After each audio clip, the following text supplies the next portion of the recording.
Public Sénat, avec le soutien de la Mutuelle nationale territoriale, la Mutuelle des agents des services publics locaux et Adviso Partners, cession, acquisition et transmission d'entreprises, nos territoires ont de la valeur, vous présente le Journal des territoires.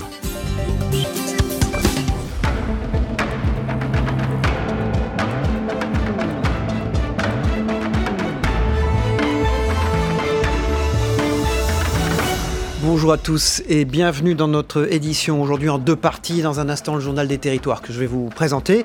Puis territoire d'info, l'invité politique aujourd'hui, c'est Emmanuel Morel, le candidat de la France insoumise aux élections européennes, qui sera en direct sur ce plateau. Voilà, dans un instant, le JT des territoires, on s'y retrouve, il est réalisé avec l'ensemble des télévisions locales de France et du groupe Via Réseau. À tout de suite.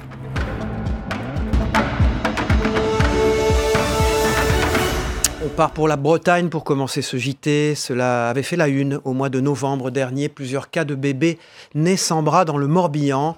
Il y a quelques jours, un comité de suivi dédié au cas d'agénésie, c'est le nom de l'avant-bras, s'est réuni. Face à l'absence de résultats concrets, les familles s'impatientent beaucoup. En parallèle, le registre des malformations suggère de s'intéresser notamment à la piste de l'eau potable. Un reportage de Fanny Coconnier de TB Sud, la chaîne du groupe Le Télégramme, notre partenaire en Bretagne.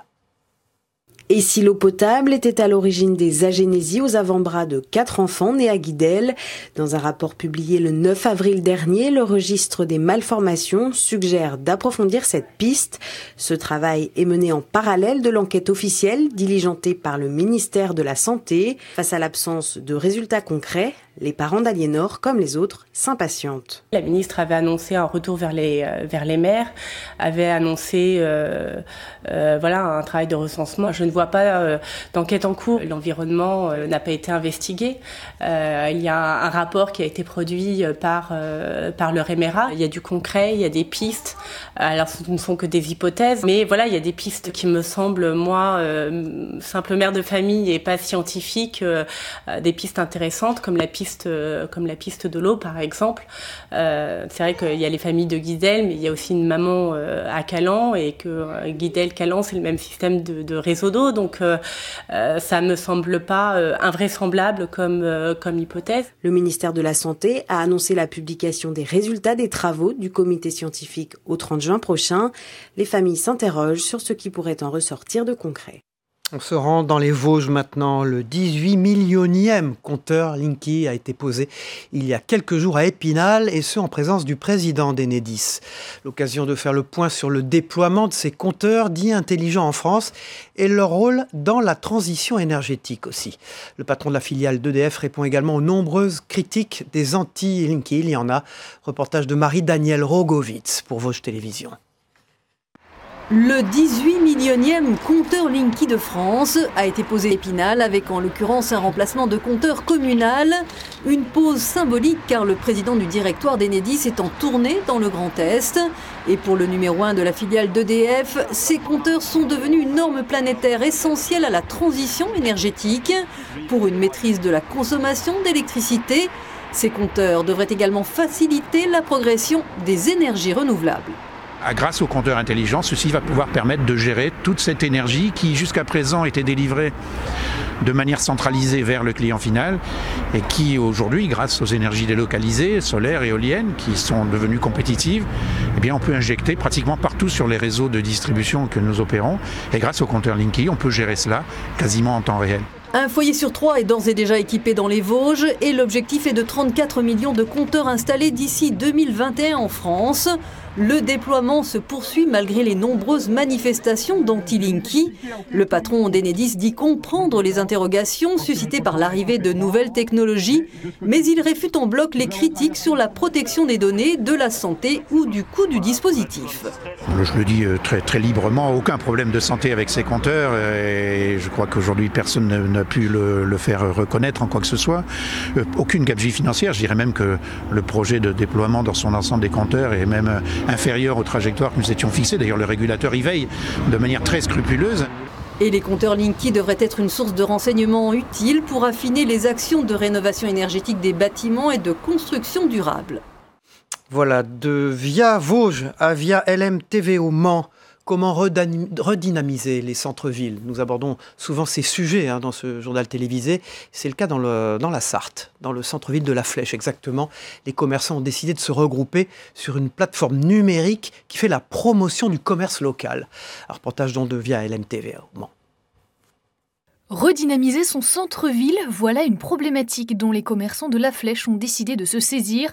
Dès cet été, une plateforme regroupera les commerces qui ont accepté de participer à l'opération intitulée « Acheter à La Flèche ». Elle prendra la forme d'un site internet qui guidera l'acheteur vers les magasins de la ville. L'idée, c'est que tous les commerçants locaux soient sur cette plateforme.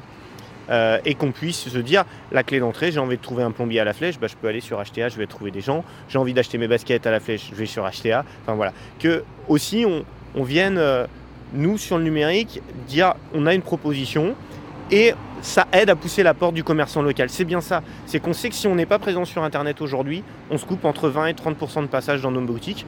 C'est un autre moyen supplémentaire de faire pousser la porte aux gens en local. Pour l'instant, une trentaine de commerçants ont rejoint le groupe, mais ils tentent de séduire un maximum d'entreprises. Je pense que c'est important parce qu'aujourd'hui, le digital bouleverse un petit peu les codes du commerce.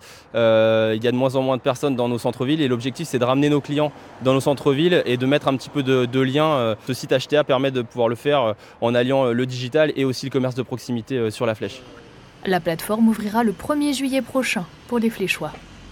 On se rend en Occitanie maintenant, une photo pour immortaliser ce moment. Il y a quelques jours se tenait la première cérémonie de naturalisation et de déclaration de nationalité française de l'année. Et cette cérémonie se tenait à Béziers. On a pu remarquer qu'une nouvelle tendance se dégageait sur les 102 personnes qui en ont bénéficié. 15 sont originaires du Royaume-Uni. Beaucoup se rejoignent sur un point, le Brexit a été un élément déclencheur, mais c'est aussi l'aboutissement d'un long périple pour ces 102 personnes. Les démarches sont longues, puisqu'il faut compter en moyenne 3 ans entre le début des démarches et l'obtention de la nationalité française. C'est un reportage de Via Occitanie, nos partenaires sur place. Une photo pour immortaliser ce moment. Ce lundi marquait dans la sous-préfecture de Béziers la première cérémonie de naturalisation et de déclaration de nationalité française de l'année. On a pu remarquer qu'une nouvelle tendance se dégage. Sur les 102 personnes qui ont bénéficié de la nationalité française, 15 sont originaires du Royaume-Uni. Je sens plus français qu'anglais maintenant, après 22 ans ici. C'est mon vie, c'est mon pays. Mais comment expliquer ce désir outre-Manche de bénéficier de la nationalité française? Lors de cette cérémonie, il y a des personnes jeunes, il y a des personnes dans la tranche d'âge active et puis il y a aussi des personnes qui sont retraitées. Donc c'est une démarche très personnelle. Une démarche personnelle, certes, mais beaucoup se rejoignent sur un point. Le Brexit a été un élément déclencheur. J'ai pensé de faire bien avant le Brexit, mais le Brexit, ça a accentué la nécessité de rester un Européen. On a parlé entre nous plusieurs fois bien avant de le faire, parce qu'on voudrait le droit de voter, le droit d'être vraiment français. C'est aussi un aboutissement d'un long périple pour ces 102 personnes. Les démarches sont assez longues puisqu'il faut compter en moyenne 3 ans entre le début des démarches et l'obtention de la nationalité française. Voilà, elle arrive et c'est un événement qui réjouit tout le monde. Chauffeurs, animateurs, serveurs, la FIFA s'active pour recruter du personnel à l'approche de la Coupe du Monde féminine. Un bus de l'emploi s'est arrêté sur le quai des États-Unis de Nice. Durant une journée, les recruteurs ont rencontré les candidats. Regardez ce reportage de nos confrères d'Azur TV à Nice. Regardez. La promenade des Anglais comme décor pour passer un entretien d'embauche. Un cadre idyllique qui s'explique par la présence du bus Proman sur le quai des États-Unis de Nice. L'agence recrute du personnel en contrat d'intérim pour la Coupe du Monde de football féminine qui se déroule en France. On a besoin en fait de personnes qui sont des agents de logistique qui vont préparer le stade et les mettre aux couleurs de la compétition. Après, on retrouve tous les métiers qu'on peut avoir pendant une compétition sportive de cette envergure, c'est-à-dire tous les métiers qui sont en lien avec les métiers de bouche, c'est-à-dire tout ce qui peut être cuisinier, commis de cuisine, serveur, mais aussi tous les postes qui concernent l'accueil ou l'animation. Donc l'animation qui se fera sur les parvis des stades et l'accueil du public dans les stades, mais l'accueil aussi des personnalités et des invités dans les espaces de réception. Et on aura aussi besoin de chauffeurs puisqu'il va falloir véhiculer tous les officiels et aussi le corps arbitral. Après avoir sillonné plusieurs autres villes hôtes de la compétition comme Lyon ou encore Grenoble, le bus de l'emploi a donc fait escale à Nice. Durant la journée, les recruteurs ont reçu plusieurs candidats. Nicolas est à la recherche d'un emploi pour un poste de conducteur de car. Comme les autres, il a tenté sa chance. Je pense qu'il y a eu un bon contact avec la personne qui recrute. Donc on va voir ce qu'elle propose après par la suite. C'est-à-dire soit dans l'accueil ou en tant que chauffeur, on verra selon les besoins. J'aime beaucoup le football. J'ai eu l'occasion d'assister à la Coupe du Monde il y a quelques années en Amérique latine. Voilà. Donc c'est toujours un événement agréable à voir. Et puis pas uniquement avec les hommes, mais aussi avec les femmes. C'est nouveau, c'est bien. Tant mieux, c'est bien pour la région de Nice en plus. Ça fait connaître Nice encore plus, qui est une belle région. La Coupe du Monde féminine débutera le 7 juin. Pour garantir le bon déroulé de l'événement, l'agence Proman a prévu de recruter près de 2500 personnes. Voilà, on poursuit ce JT avec les unes de la presse quotidienne régionale. Avant le club de la presse, je reçois Sébastien Fournier et Zoé Cadio. A tout de suite. On commence ce matin cette revue des unes de la presse quotidienne régionale avec le Maine libre. Il s'agit du Sri Lanka, bien entendu. 4 Sarthois témoignent. Vous le savez, 8 attentats commis dimanche contre les églises, des hôtels et dans une habitation ont fait plus de 300 morts et environ 500 blessés. Et à la une du Maine libre, ce sont 2 couples de retraités qui évoquent le climat dans lequel est plongé le pays depuis les attentats meurtriers des retraités originaire de la région, le Maine libre. Pour la Dépêche, faudra-t-il travailler plus ? Augmenter le temps de travail pour financer la dépendance et des baisses d'impôts. Emmanuel Macron devra trancher dans son allocution très très attendue ce jeudi, vous le savez, depuis l'Élysée. Puis pour la Voix du Nord, c'est ces secteurs qui recrutent. Pôle emploi avance le chiffre de 203 850 embauches dans les Hauts-de-France en 2019. Des secteurs qui recrutent bien, c'est à la une de la Voix du Nord aujourd'hui. Pour Ouest France, c'est une enquête et un reportage sur les vols à bas coût. C'est l'envers du décor. Vous verrez, ces compagnies ont une manière de traiter leurs employés qui ne plaît pas vraiment. La Voix du Nord, Ouest France y revient aujourd'hui à sa une, vol à bas coût, l'envers du décor. Et puis pour la presse de la Manche, combien ça coûte une ville propre ? Ça préfigure ce que nous dirons tout à l'heure dans le club de la presse avec Sébastien Fournier qui parlera lui de Rouen. Mais là, c'est les mégots, les chewing-gums, les déjections canines, les tags. Ce sont ces nombreuses incivilités qui nécessitent une intervention quotidienne afin de nettoyer la ville à Cherbourg en Cotentin. Et ce sont d'importants moyens qui sont mis en place pour y parvenir. C'est dans la presse de la Manche. Combien coûte une ville propre ? On y reviendra tout à l'heure avec Sébastien Fournier d'Objectif Métropole de France, qui est notre invité dans le Club de la Presse. Le Club de la Presse qui a lieu dans un instant. À tout de suite. Voilà, bonjour Sébastien Fournier. Je le disais, Objectif Métropole de France, c'est votre magazine, un trimestriel. On reviendra sur Rouen d'ailleurs, qui veut faire des efforts en matière de transition écologique et énergétique. Et puis bonjour Zoé Cadio du Midi Libre de l'Indépendant, du groupe La Dépêche. Bonjour. Pareil, page environnement écologie aujourd'hui, avec cet éolien en mer, avec le salon FOAT, qui a lieu du 24 au 26 avril à Montpellier. C'est la première fois dans la région. Alors, l'éolien, les éoliennes, ça a du bon, mais ça peut aussi avoir des conséquences sur l'environnement. C'est ce qui inquiète un peu les gens de la région de Montpellier. Alors oui, effectivement, aujourd'hui dans Midi Libre, on a un dossier assez intéressant de Yannick Philippona sur l'éolien flottant. Pourquoi l'éolien flottant ? Parce qu'aujourd'hui, à partir de demain, pour être exact, et pendant 2 jours, il va y avoir un grand rendez-vous international de la filière éolienne offshore. C'est tout un programme pour avoir de l'électricité. Il faut savoir que non seulement la filière est mobilisée, mais la région aussi. Carole Delga avait lancé le plan Narbonne. La région Occitanie. Exactement, la région Occitanie, qui a beaucoup soutenu la filière et qui a lancé le plan Narbonne en 2018 pour faire en sorte que ce type d'énergie nouvelle, renouvelable, se développe dans la région. Il faut dire aussi que c'est un joli gisier d'emploi. Alors, pourquoi ce salon ? Parce que ça correspond aujourd'hui aux attentes écologiques, comme on l'a vu dans le grand débat aujourd'hui, et qu'il faut trouver de nouvelles sources d'énergie.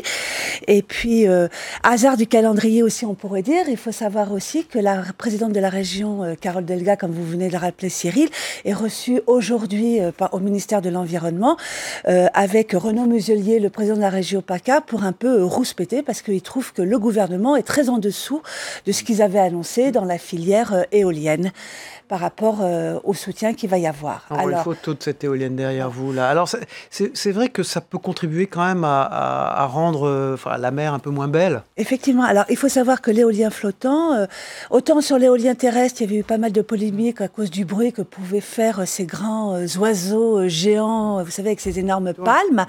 Alors, pour l'éolien flottant, il faut savoir qu'il y a deux gros projets de fermes éoliennes dans la région Occitanie qui sont de côté de Gruissant et de Leucate. Alors, c'est pas hasard. Et puis, je vais faire aussi un petit clin d'œil au Mondial du Vent qui se tient en ce moment. Vous savez, avec les gens de windsurf, il y a toute une grande compétition. Le Mondial du Vent en ce moment à Gruissant et Leucate et la Franquille, il y a les grands compétiteurs de windsurf, kitesurf qui se retrouvent en ce moment. Si vous savez pas quoi faire avec les enfants, allez-y parce que c'est magnifique. Mais bon, moi, je vais revenir un petit peu à mes éoliennes. Et sur les éoliennes, justement, il faut savoir que ce sont ces grands oiseaux géants, généralement sont construites à entre 16 et 18 km du rivage, donc on les voit sans les voir.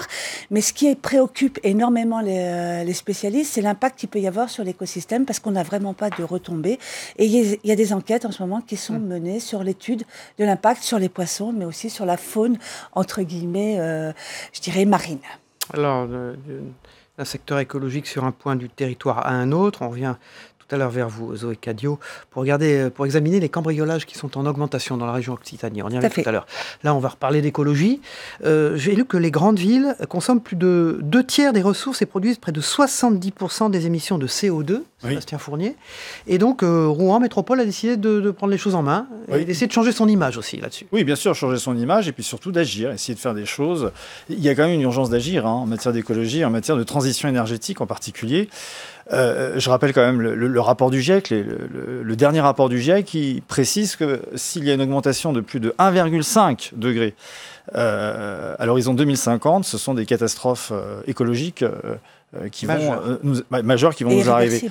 Et irréversibles, absolument. Donc il y a effectivement une urgence d'agir. C'est pas pour l'instant, on n'a pas le sentiment que c'est un peu l'urgence du gouvernement. Enfin, tout du moins, c'est pas tout à fait...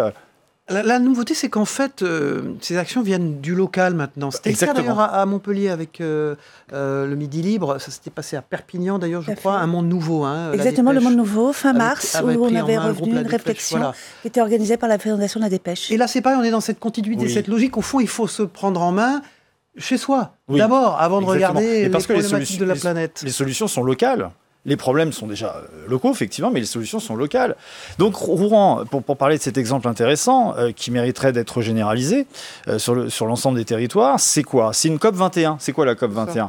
La COP21, c'est l'accord des parties, c'est l'organisation, c'est l'ONU, qui chaque année réunit l'ensemble des pays pour prendre des mesures concrètes pour limiter les émissions de gaz à effet de serre. Donc, eux, ils l'ont fait au niveau local, avec même un groupe d'experts qui est là pour vérifier si scientifiquement les choses peuvent fonctionner. Qu'est-ce qui va se passer ? Concrètement, c'est quoi ? Dans plusieurs domaines. C'est à la fois l'habitat, c'est aussi les transports, la mobilité, c'est aussi l'agriculture. Il y a des objectifs très chiffrés, c'est l'ensemble des acteurs qui sont concernés pour prendre des mesures claires. Je prends un exemple dans l'habitat. C'est bien sûr la rénovation thermique des bâtiments, éviter qu'il y ait des fuites d'énergie, bien sûr. Et puis, c'est aussi la construction des bâtiments. C'est le ciment aujourd'hui, le ciment qui est extrêmement énergivore, la fabrication même. Donc, il y a des solutions qui existent et l'ensemble des acteurs là sont concernés avec des actions concrètes sur le terrain. Alors, il faudra voir si, évidemment, à l'horizon 2050, parce que c'est à peu près à cet horizon que les choses vont se faire, voir si, effectivement, ça va être positif. Alors, il y a eu un épisode de pollution aux particules ce week-end, d'ailleurs, dans la région, Rouen précisément. Et donc, le président de la métropole Rouen-Normandie, elle s'appelle, lui veut profiter de ça pour changer l'image de ce territoire qui est perçu quand même comme industriel, régulièrement pollué, notamment par les particules. Donc, voilà, c'est une initiative aussi politique. C'est aussi une initiative, bien sûr, politique. C'est aussi montrer que les élus locaux peuvent prendre à bras-le-corps l'ensemble de ces questions. C'est aussi parce que jeudi prochain, le président de la République va faire des annonces en matière de décentralisation, l'occasion de le pousser à donner plus de pouvoir aux élus pour qu'ils agissent au quotidien auprès de leurs conseillers. Frédéric Sanchez, exactement, et Yvon Robert, le maire. Et puis il faut rappeler aussi qu'il y a une économie circulaire qui est réelle et puis c'est pas hasard peut-être aussi Rouen. Il faut savoir aussi que la Normandie est un bassin qui a beaucoup développé sur la permaculture. Oui. Tout à fait. D'ailleurs, vous devez connaître la ferme Welbeck, qui est devenue vraiment une référence en la matière. Oui. Donc, comme on le voit, à vrai dire, on a l'impression que la question écologique a été prise par les citoyens beaucoup plus à bras le corps que par le gouvernement par lui-même, et heureusement d'ailleurs.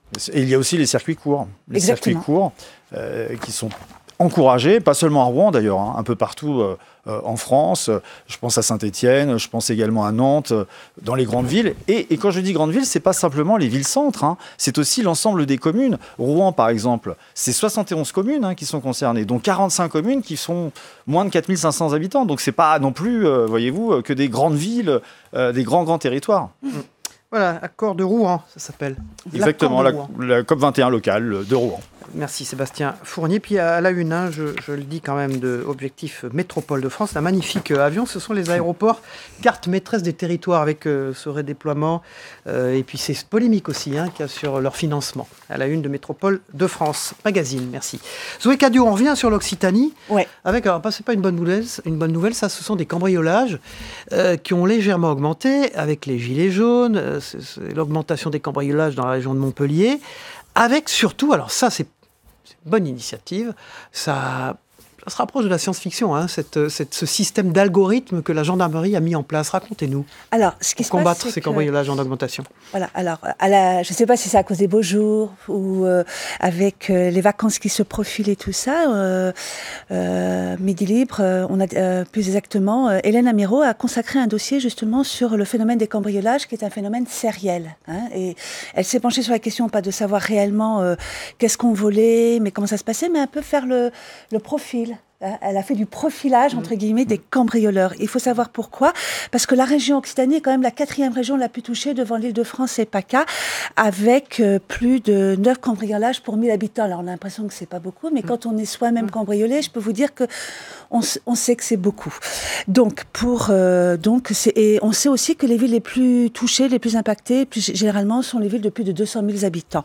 Donc, voilà. Et on s'aperçoit aujourd'hui, en étudiant ce phénomène, que généralement, les cambrioleurs travaillent en équipe, généralement à 5, à 6. Donc, on essaye de faire, je dirais, le portrait type de ces équipes de cambrioleurs.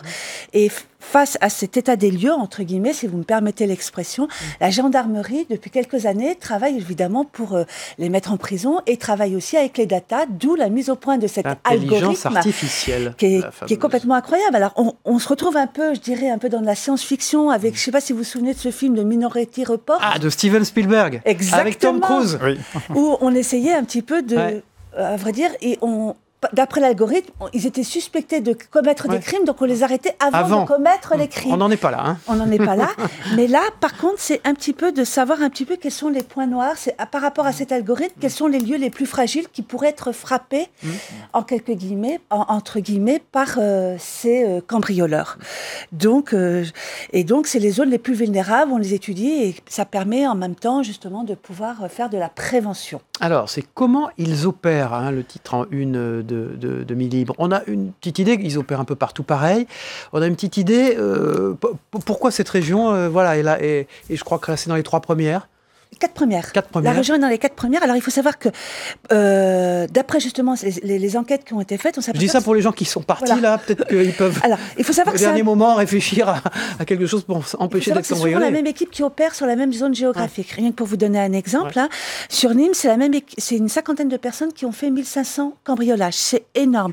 En janvier, les gendarmes des Pyrénées-Orientales ont ouvert une plateforme spéciale pour essayer de... Ils ont arrêté les cambrioleurs, qui est opérationnée toujours dans la même zone géographique, et pour essayer de déterminer qui a volé quoi. Je ne sais pas si vous vous souvenez, on avait vu dans la presse des reportages où on présentait les bijoux, les choses volées, pour essayer d'identifier les propriétaires de ces outils. Et il faut savoir aussi que on appelle ça un peu la caverne d'Ali Baba, et on l'ouvre un petit peu pour essayer de retrouver les... Oui, j'allais vous dire, on retrouve beaucoup ou pas ? Alors, on retrouve beaucoup, mais c'est aussi... Parce que c'est pour ça que les gens retrouver leurs objets. Le problème, c'est que l'or, comme vous le savez, le prix de l'or a énormément augmenté. Donc, quand on vole, généralement, les voleurs, ils font de l'or pour essayer de faire des lingots, pour un petit peu écouler leurs marchandises. Donc, pour revenir aussi à ces histoires de cambriolage, c'est un phénomène qui sort beaucoup. Et il faut savoir aussi que, contrairement à certaines idées reçues, c'est peut-être pas dans les zones rurales où il y a le plus de cambriolage. Et pourquoi ? Mais il faut savoir aussi qu'on parlait justement de circuits courts et d'économie circulaire, mais la solidarité dans les zones rurales est réelle. Et si aujourd'hui dans les villes, je sais pas si vous faites attention quand on arrive dans certains villages, il y a marqué zone vigilante, zone surveillée, c'est parce que c'est vidéosurveillance. Les voisins vigilants. Voilà l'opération qui avait été lancée. Et c'est les voisins entre eux-mêmes qui préviennent les gendarmes en disant il y a un bruit. Et donc ça marche énormément. Donc c'est un peu la solidarité entre les uns et les autres. Et ce cambriolage de phénomènes, pour les contenir, donc c'est très compliqué. Vous évoquiez justement le phénomène des gilets jaunes. Il est vrai que comme les forces de sécurité ont été énormément mobilisées pour encadrer ces phénomènes, il est vrai qu'ils ont le droit aussi à des jours de vacances, un jour de repos. Et donc ils sont peut-être moins sur des missions de sécurité à proprement parler pour lutter contre les cambriolages. Merci Zoé Cadio, du Midi Libre et de l'Indépendant. Voilà. Journaux du groupe La Dépêche. Très vite, on est en retard. Je voulais juste dire à côté, c'est que les cambrioleurs, c'est pas juste autochtones. On voit qu'ils zonent, c'est aussi bien des gens qui viennent de l'Est, de l'Ouest. Et en fin de compte, ils sont furtifs et ils bougent beaucoup. Alors, dans Midi Libre, cambrioleurs, comment ils opèrent ? Et puis ce sujet sur l'éolien. Exactement. Sera donc offshore du 24 au 26 avril à Montpellier avec ce salon FOAT sur l'éolien. Merci Sébastien Fournier. Et vous, c'est Objectif Métropole de France avec Rouen qui se prend en main avec sa COP21 personnelle. Merci.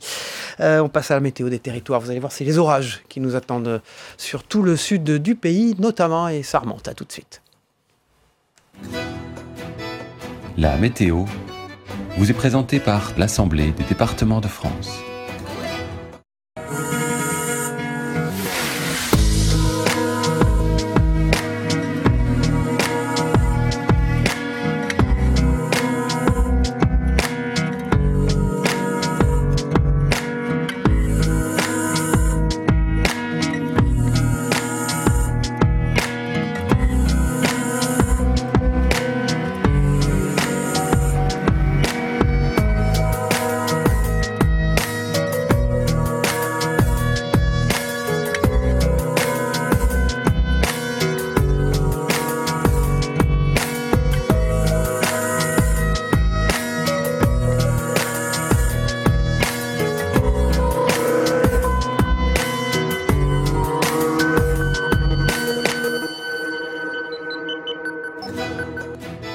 C'était la météo avec l'Assemblée des départements de France. Voilà, dans un instant, c'est Emmanuel Morel, candidat de la France insoumise aux élections européennes, qui est notre invité politique en direct sur ce plateau. Il est là, il arrive. Dans un instant, on va regarder ce qui se passe du côté du reste du monde avec le Zap Monde de TV5 Monde. Ce que vous devez retenir de l'actualité, c'est le Sri Lanka en images avec les démineurs qui font bien sûr sauter des bombes sur place, des bombes qui avaient été donc posées à l'occasion de ces attentats terroristes, vous le savez, de ce week-end dimanche. Et puis le Soudan avec les manifestations devant le QG de l'armée, des manifestants forts mécontents, vous allez le voir. On regarde ça ensemble, on se retrouve après.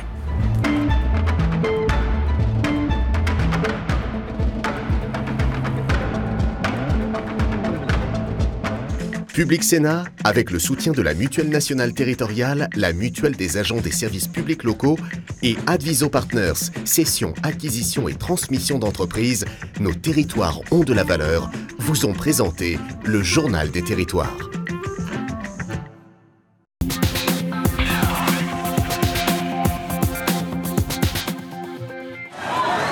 Une nouvelle explosion vient d'avoir lieu près de l'église Saint-Antoine. La même église qui a été visée dimanche ici, à Colombo. La panique s'empare des passants. Ils ne savent pas encore que ce sont des démineurs qui ont fait exploser une bombe placée dans une camionnette. Pour le gouvernement, c'est le NJT, le National Tawfiq Jamaat, qui est responsable de ce bain de sang. Il y a 10 jours, les services de police avaient été alertés que cette organisation préparait des attentats, notamment contre des églises. Le drapeau soudanais flotte toujours sur la place, devant le quartier général de l'armée. Les manifestants entament leur 17e jour de sit-in, avec toujours autant de détermination. Nous avons annoncé au Conseil militaire que nous restons et que nous résisterons. Nous sommes toujours ici et nous ne bougerons pas tant que toutes nos demandes ne seront pas satisfaites. De quoi agacer les nouveaux dirigeants qui exigent au contraire la fin de la mobilisation. Pour le Conseil militaire, il est temps de lever les barrages et checkpoints improvisés qui, depuis plus de 2 semaines, paralysent la capitale. C'est un dimanche de Pâques presque comme les autres. Debout sur le banc, en chemise jaune, Freddy Kabanga dirige la chorale de l'église. Pourtant, il y a encore une semaine, aucun de ses croyants ne se serait risqué jusqu'ici. D'ailleurs, ce matin, Freddy était presque seul à marcher sur cette route, frontière entre 2 quartiers endeuillés par de violents affrontements. Bientôt, vous allez voir, les adeptes, les enfants de Dieu vont arriver, et l'église sera pleine. Et Freddy a eu raison. Plus d'une centaine de fidèles se sont pressés à la messe pascale, la première célébrée ici depuis 2013.